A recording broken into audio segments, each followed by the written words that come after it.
G'day, Justin Hock from White Source here, talking not-for-profits in the wonderful outdoors. Today, there's been a little bit of discussion around director independence, and I thought, especially from a not-for-profit space point of view, what I was going to do today is just effectively a brief history of director independence. So, looking at where director independence started in Australia, it really came out of, so the stock market crash in '87, there was then a Bosch report, and that made some recommendations, of which director independence was one. Didn't really take. Then we had a couple of corporate issues with OneTel, HIH, James Hardie, and these ones which really impacted the shareholders, but also impacted the stakeholders.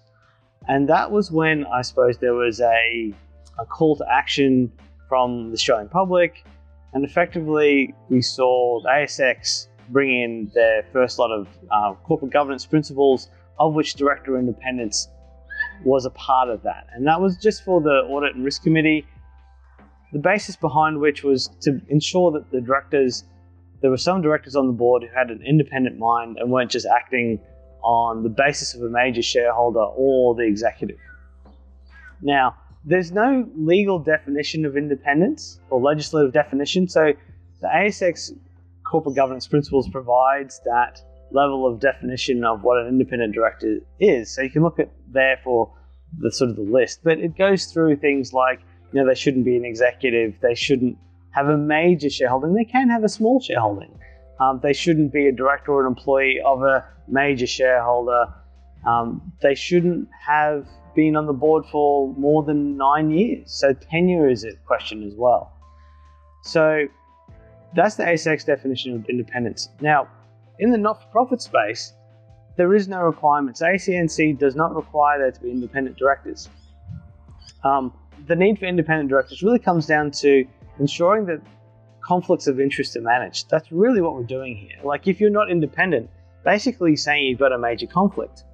In the not-for-profit space, generally speaking, especially at the startup phase, not-for-profits are set up by people who have a conflict because they're either have been affected by a disease, or one of their family members have, or they're investing their time and money in setting a not-for-profit up for a cause that they believe in. It's all their effort and time, so there is intrinsically a conflict.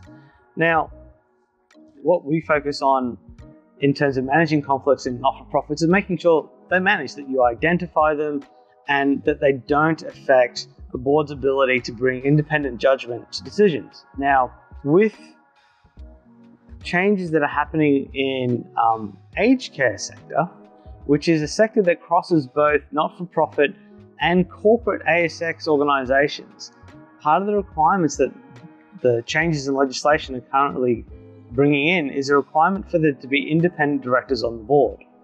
Now, for an ASX organisation, that's relatively known in terms of what you're asking for. In the not-for-profit space, well, that's never been a requirement. It's causing a lot of angst. And that's because we've never known what independence is. We've never had to define whether our directors are independent. So how does a not-for-profit deal with this? Well, really, first of all, it's understand that you're going to look for, the first thing people ask for, actually, is, well, what does independence mean? And as I said, there is no legislative definition of independence. So all you can really look back on is what the ASX defines as independence. So you can start there. The other point to then note is you need to be comfortable as an organisation that the directors on your board are bringing an independent mind to their decisions. So yes, you'll have guidance on what independence is, but again, the way that you can deal with this is really form a view in your own organisation that the directors on your board are bringing that independent mind and why you think that. So that means effectively putting together, and this could be a document you could make as a public document to get on the front foot and be proactive on this, is you can go, well, these are the factors that we're using to determine whether a director is independent or not. So that can be tenure, it can be whether they're a member, whether they're a member of another body that's involved with the organisation.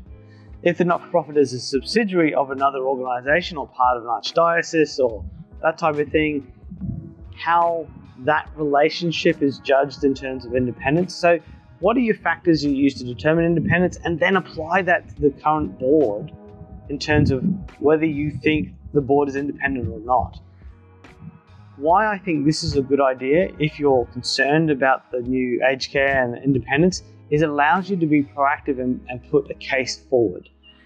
By being proactive, generally speaking, that puts you in a better position, because then you can show to the regulator, to your consumers, that you are proactively thinking about how your board is managing the governance of your organization, and that it's being done in an independent way to make sure that your customers are getting the care they require. And I think that type of context and that type of transparency is really the gist of what the legislation is looking for, not necessarily to enforce rules on your organization, but to aid transparency so that those who are moving into aged care have a clear line of sight of who they're dealing with. The other thing then, more broadly from a not-for-profit space, the not-for-profit, the aged care industry is one area, but there's a lot of industries that not-for-profit are involved in that are in both, for-profit and not-for-profit areas, like NDIS as an example, like education, like a lot of health services. I mean, this could be something that any organization working in the not-for-profit could look at doing just to be, I suppose, lift their level of governance, but also preempt future legislative changes that might come in and really be on the front foot and be that progressive, leading not-for-profit that I think a lot of not-for-profits want to be. So there's a brief history of director independence and a sort of impact on the not-for-profit space. If you found today's video useful, we've got a whole heap of not-for-profit and governance videos on our YouTube channel. Check those out. Otherwise, definitely feel free to give me a call or drop a comment if you've got a question around director independence or any other not-for-profit topic. Otherwise, thank you for your time today. I appreciate you taking time to watch the video. That's it for me today. It's been Justin Hogg from Lightsource.